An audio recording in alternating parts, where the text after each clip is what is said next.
I sat and stared at my luggage and the plastic bags lying next to it. It was hard to understand what was left of my life in that sad pile. It wasn't supposed to end like this. Everything was supposed to be completely different.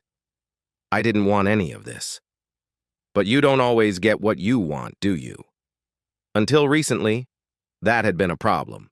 For the most part, I always got what I wanted. I was the youngest in my family. My sister Kate was 6 years older than me. My mom and dad had been trying for years to have a second child, which they wanted very much. You might think my sister was angry with me or jealous of me. But that wasn't the case. I was her child, not the little sister my parents gave her so she could love. A real doll, like the one she got for Christmas. I even wore the same clothes.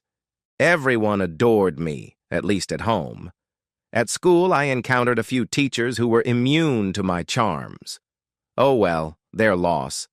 Some girls at university were angry at me because their boyfriends looked at me or sometimes touched me. It's not my fault, right? I didn't encourage them. In any case, by that time I had already met Glenn. My big, strong, handsome husband. He was my prince. He adored me. He couldn't do enough for me. It wasn't a one-sided relationship. I loved him too, of course. I believed in the school of thought that said, treat them harshly so they don't lose interest. But I tried not to go too far so he wouldn't get out of control. Not so much that I would annoy him enough to make him leave me. Glenn was handsome in those days.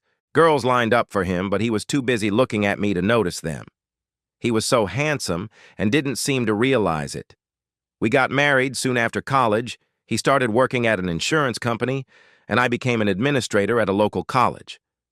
He was successful, and we lived comfortably, if not richly. He could have achieved more, but he insisted on a balance between work and personal life. His father was a workaholic and died when Glenn was 12, and he never even got to know him. Glenn didn't want to repeat that mistake and work all the time. He worked hard, but he wanted to spend a lot of time with me and our daughters when they came along. He was and remains a true family man, a wonderful father to Allison and Emma. Sometimes it was hard for me to be a mother. It didn't come easily to me. Don't get me wrong, I adored my girls. But when they became more independent, it was hard for me. Glenn, on the other hand, was a natural father. He never neglected me, planned romantic dates and vacations, and we had a fantastic sex life until he got sick. Even then, he was good in bed because part of his soul was still a teenager. Glenn developed rheumatoid arthritis. He retired and was very upset about his condition at first. He was very depressed and went through a period of grief, but being Glenn, he eventually came to terms with it. He said he was being selfish and spoiling himself, and that he needed to pull himself together and get on with his life. That was Glenn. Unlike me, he wasn't selfish. Considering his limited mobility and pain, he coped quite well. He couldn't stand or walk for long. He had a cane, a walker, a wheelchair, and a mobility scooter. He used all of these devices depending on how he felt that day. It was very hard for me to see my big, strong man almost disappear before my eyes, but no one ever asked me how I was coping. Poor Glenn, he deserved so much better than me. The only thing he hated was when I lifted his wheelchair or scooter into the car and took them out. It upset him greatly when he saw me struggling with it. I probably didn't help because I was panting and snorting heavily. I'll be the first to admit that I'm not good at caring for sick people. I'll also admit that Glenn would never have complained if he were in my place. He would have taken care of me. Even when he was in pain, he took care of my needs. He cared about me. That's why what I did was so terrible. I felt like I deserved it. I didn't deserve it, and neither did he. My sister Kate and I always stayed in touch. Despite her best efforts, we weren't the closest sisters. Family was so important to Glenn that he made sure we got together for birthdays and holidays. He did all that for me. In turn, Kate adored him, and her son Ryan idolized his Uncle Glenn because he always took an interest in him. Kate always said that by marrying Glenn, she got the best brother she could have ever hoped for. I couldn't say the same about her husband, Peter. He was a decent man, but the complete opposite of my Glenn. He was selfish and smug. I didn't notice it, but he was the male version of me. It was hard for Glenn at times, but he coped and listened patiently when Peter bragged about his wealth or tried to dominate the conversation. I believed that Peter saw this as a weakness in Glenn, a beta male compared to him, an alpha male. Once he called Glenn a workhorse, and I had to defend my beloved Glenn. I should have done it, but I didn't. Kate's death was a shock. She was 68 and had no signs of an aneurysm. Peter was stunned and couldn't function at first. The alpha male relied completely on my sister, who worked quietly behind the scenes, polishing his star image. Without her, he was like a ship without a rudder. Glenn, of course, was wonderful. He included Peter more in his life, afraid that he would be left alone.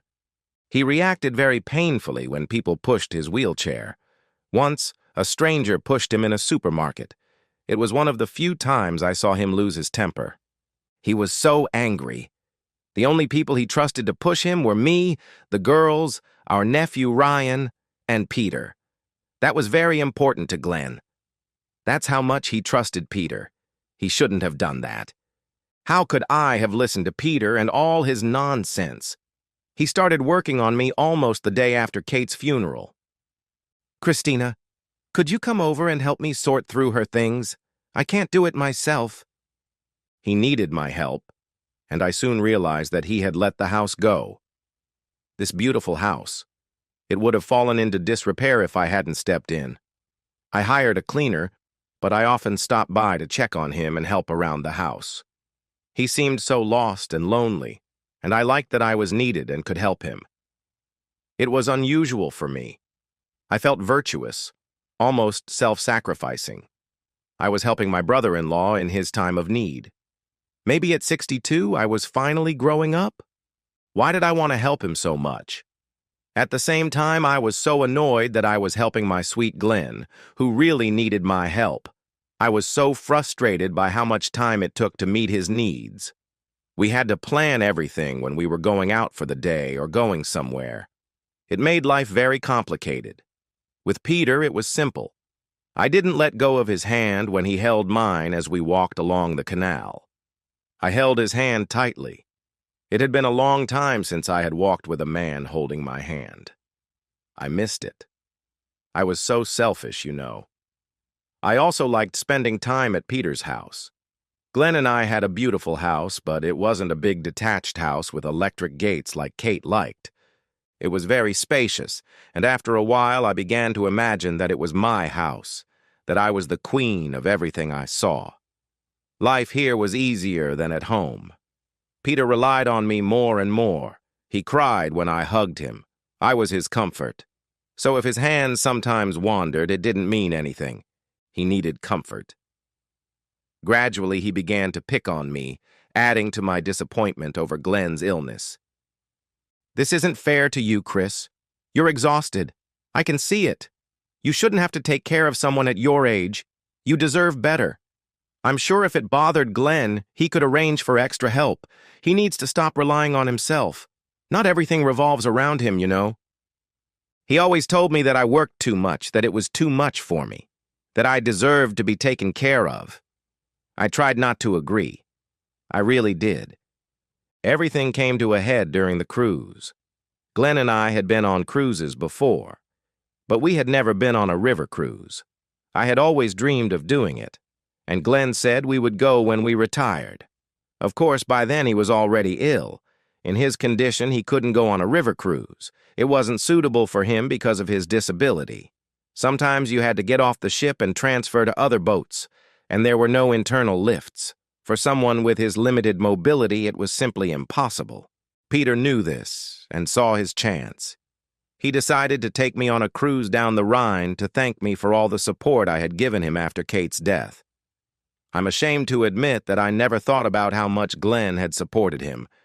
Although Peter and I weren't sleeping together at the time, I had no doubt that I was behaving like a wife. Not only did we hold hands, but we kissed, hugged, and I caressed him several times. I was just comforting him in my own way. I didn't cross any serious boundaries. Peter wanted more, but I refused until he mentioned the cruise. I hoped Glenn would agree. He always wanted me to be happy and knew he had disappointed me with the river cruise. Peter was sure that if we explained everything to him properly, he would understand. Peter was very persuasive, and in the end, I believed him. Peter suggested we not tell Glenn. That way, he would have time to sort out his doubts while we were away. It would give him a chance to miss me.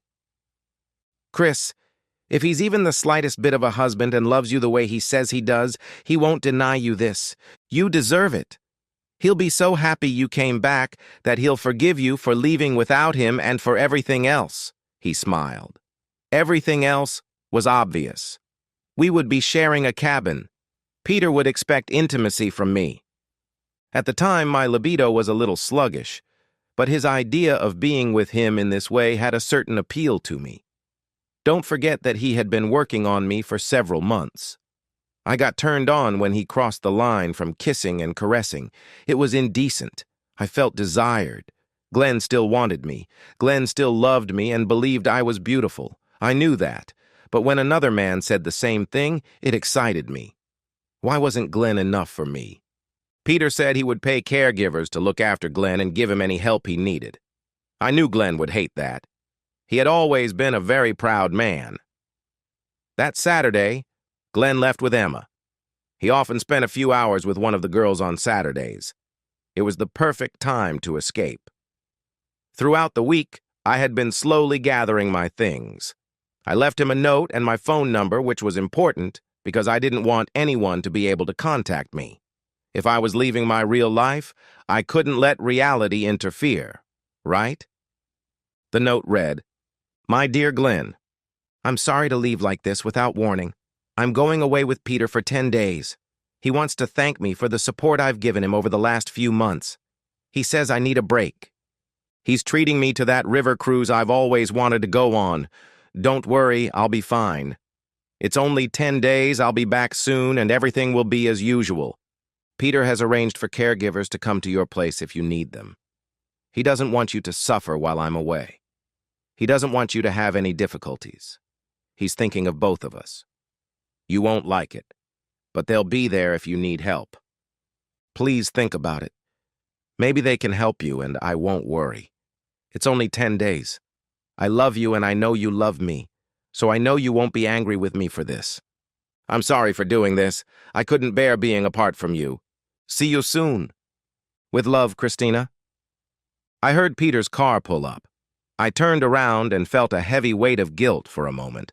I wanted to stop, but I kept walking. The boat was surprisingly small and cozy, just as it had been described.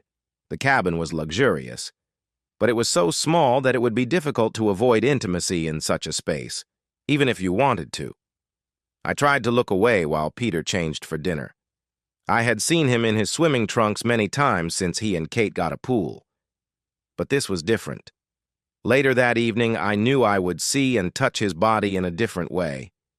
It's terrible, but I was fascinated watching him dress so easily, just as Glenn had always done before he got sick. Now getting dressed was painful for Glenn, and I hated to see him struggle. How could I not have realized that I was about to cause Glenn the most intense pain of his life? That evening at dinner, Peter introduced me as his wife. It was a shock, but it actually helped. It all seemed made up and somehow diminished the guilt I might have felt. If it wasn't real, it couldn't hurt anyone, right? That night, I changed into a nightgown in the bathroom. I knew what was coming. I had to try for Peter. He deserved it because he had been so generous. I knew I had to thank him properly. Why had I never done this for Glenn? I won't lie. After so many years, being with someone else was exciting. I was shocked by how excited Peter was when I came out of the bathroom. The sex itself wasn't very satisfying.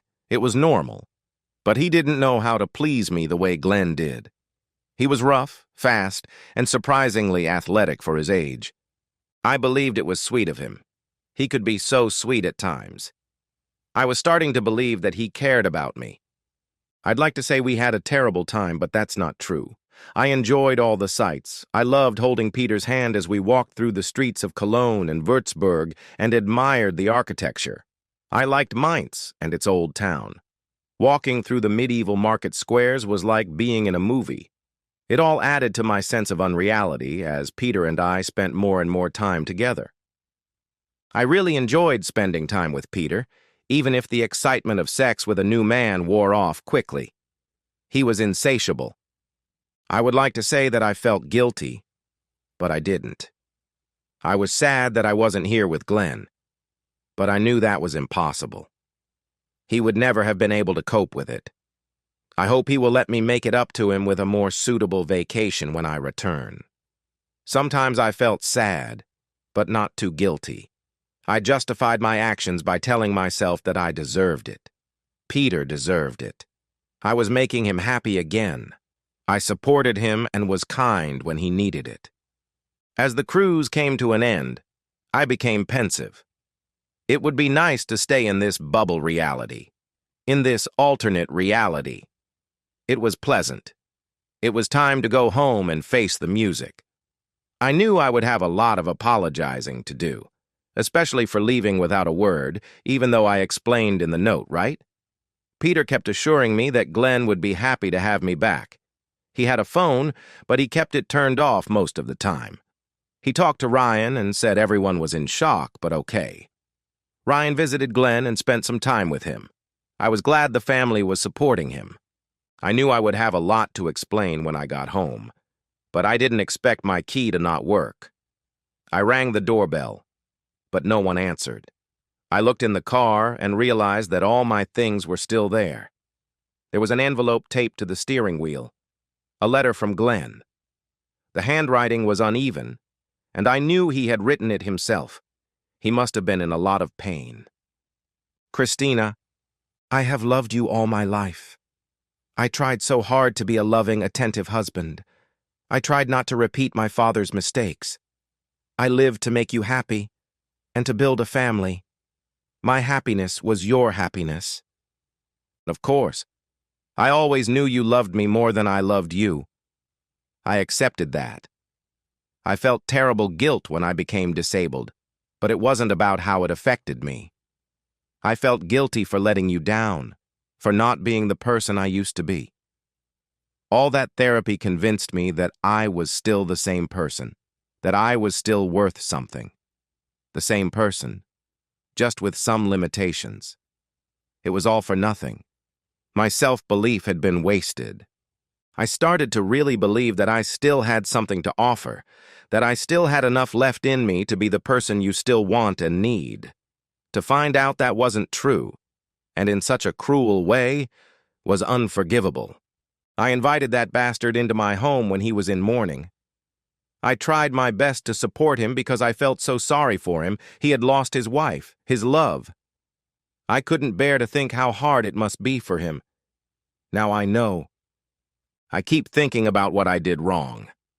I've come to the conclusion that my only mistake was letting that snake into our paradise. It's strange that I cried with him over the loss of his wife, and he will celebrate my loss. I cried for him, and he laughed at me. I'm sure you laughed a lot at my misfortune during your trip. I hope it was worth it. No longer yours, Glenn. I sat on the driveway for half an hour until my tears subsided enough for me to return to Peter. I had nowhere else to go. It was only much later that I realized Peter wasn't surprised to see me and didn't notice that he handed me a glass of wine he had already filled for me. Here, have a drink, he said. Don't worry, my love. Everything will be fine. Now you can stay here with me. I'll take care of you. You won't need anything, you'll see. I'll make you so happy. It seemed that my escape from real life had become my real life. What choice did I have? I couldn't have what I wanted, a life with Glenn. At first, my 2 daughters wouldn't even talk to me. Ryan barely spoke to Peter, but when he retired, he took over his business. He was kind of forced to talk to his father. Ryan wouldn't look me in the eye on the rare occasions when he came home. He didn't want to talk about his Uncle Glenn, and I didn't want to talk about anything else. How was Glenn? Was he okay? Was he safe? Who was looking after him? Peter told me that the caregivers never left the house when we weren't there. I wanted to leave my marriage for just 10 days. I didn't want it to fall apart. I missed him and worried about him. I know it's hard to believe, but I believed he would forgive me. Peter was very supportive, but he was the only one who could give me advice and comfort. If Glenn loved you as much as he said he did, he would forgive you. At that moment, I had no one to tell me that if I loved Glenn as much as I claimed to, I wouldn't have left him to sleep with his brother-in-law. After several weeks of no contact, which turned into months, Peter helped me realize that there was no going back. Glenn would never forgive me. He hired a divorce lawyer for me. He told me to give Glenn everything, the house and the money. He would keep everything and we would get alimony, but I would be left with nothing. After all, Peter was a wealthy man and would take care of me. If I married him, I would be the wife of a rich man. I would want for nothing. The divorce wasn't final yet, and I was already wearing Peter's engagement ring. It wasn't really what I wanted. I wanted my Glenn. I wanted to go back to the past, but to be honest, I wanted him before he got sick. Peter was sure that the rest of the family would warm up to us a little if they saw that we had left Glenn in good financial shape. Peter treated me wonderfully. He cooked dinner and took me to the best restaurants. Of course, life in that beautiful house seemed unreal. Everything seemed unreal. But it all helped me forget what I had lost. My beloved Glenn, the respect of my daughters and nephew. Allison and Emma hardly spoke to me, but at least now they answered my calls, and I hoped that there was some truth in Peter's assurances that things would work out in time. The girls refused to talk about their father. That was my punishment. I desperately wanted to know about him, but they refused. The only thing Emma ever said was, "You took a broken man and broke him into even smaller pieces. We're slowly putting him back together. Don't ask about him anymore." Soon we divorced, and I was left with only my pension and my car.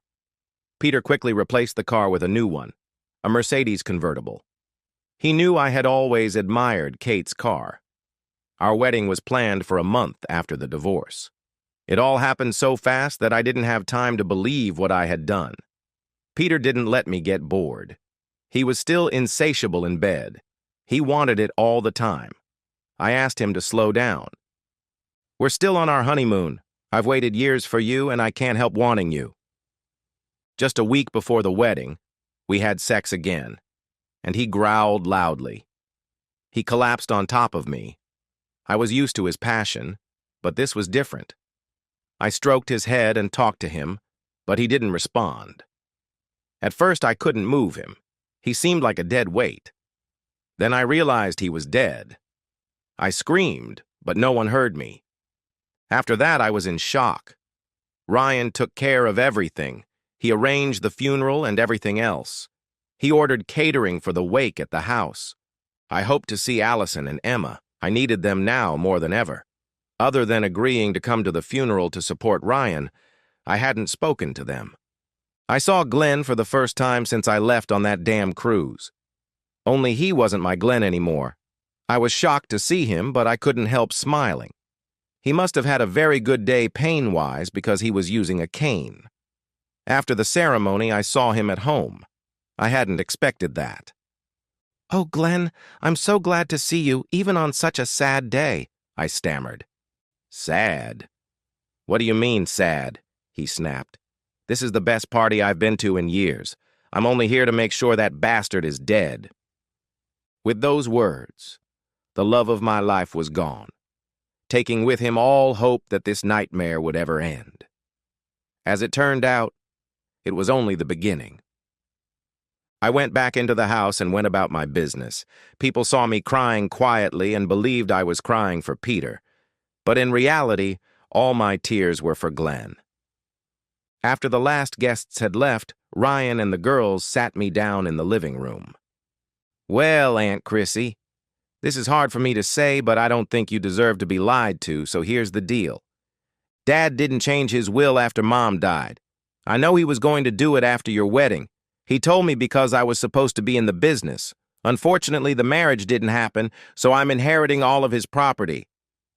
I looked at him and suddenly understood what he was talking about. What do I get? Nothing. Absolutely nothing except what he gave you. Except for the Mercedes, of course, because he bought it with business money. My business. The engagement ring itself was very expensive, and I think you deserve it for your services, so to speak. I was simply stunned. I was in such shock over Peter's death that I couldn't think about anything else. I just assumed. I often did that, for example, assuming that Glenn would forgive me. Allison spoke next. "We were upstairs, Mom, gathering all your things. By law, you should have been notified in advance, but I'm sure you'll spare yourself and Ryan the humiliation. Right?" she added firmly, looking me in the eye. "Especially after you killed his father," Emma added. "What do you mean?" "I didn't kill him, he just had a heart attack. It could have happened at any time."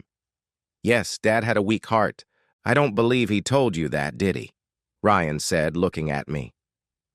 "He didn't want you to know that you traded one sick man for another.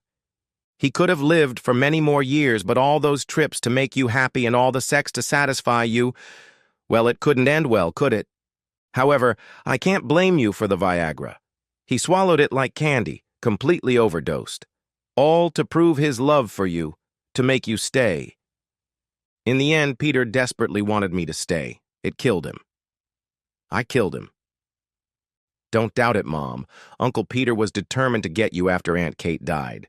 He pursued you with the same determination he showed in the boardroom." Emma said, "I don't believe you had a chance, but it would have been nice if you had at least tried." "I tried. He wanted me to, and I told him—" "Don't waste your breath, Mom," Emma interrupted sharply.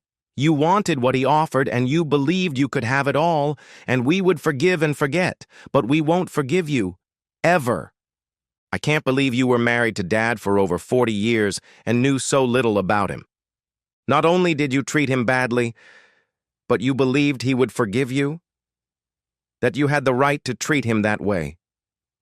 We always knew it was all about you, but I didn't realize how selfish you were. We will never forgive you for what you did to Uncle Glenn. He was the best man I ever knew. I always admired him. I loved my father, but he was a complicated man. I spent my whole life trying to prove my worth to him. But to be honest, Uncle Glenn's approval meant more to me. He was always an honest man. I wanted to be like him. That's why I'm not kicking you out on the street. The girls and I found a small apartment for you to rent. It's small, but it's new and it's part of my real estate portfolio. I'll even let you live there for 3 months for free. After that, I'm sure your pension will cover the expenses. Of course, if you need transportation, you'll have to find a car yourself. In the meantime, there's a bus stop right outside the building. In a few years, you'll get a pass, and then you won't even have to pay." I sat and looked at my luggage and the plastic bags lying next to me. It was hard to understand what was left of my life in this sad pile. It wasn't supposed to be like this. "Can I talk to your father?" I asked the girls. "Well, you can try talking to Mom," Emma replied. "But you'll have to hurry. He's moving to Tenerife next week. He believes the climate is better for his pain, and it has everything he needs for people with disabilities. I'm going with him. It will be a new start for both of us. He promised to visit us as often as possible." Dad was worried that he would have little money after selling the house, so Ryan stepped in and helped him out a little. "He didn't want to take money from Dad," Ryan smiled. "But when I told him it was my money now and I wanted him to take it, he agreed. It's only fair that I help him too. I couldn't help you and not help his victim, could I? That would be wrong." Still in shock, I found myself in Ryan's car, which took me to a small apartment. It was clean, modern, and new. I should probably be grateful, but it wasn't supposed to be like this. Everything was supposed to be completely different. I didn't want any of this. Well, you don't always get what you want, do you?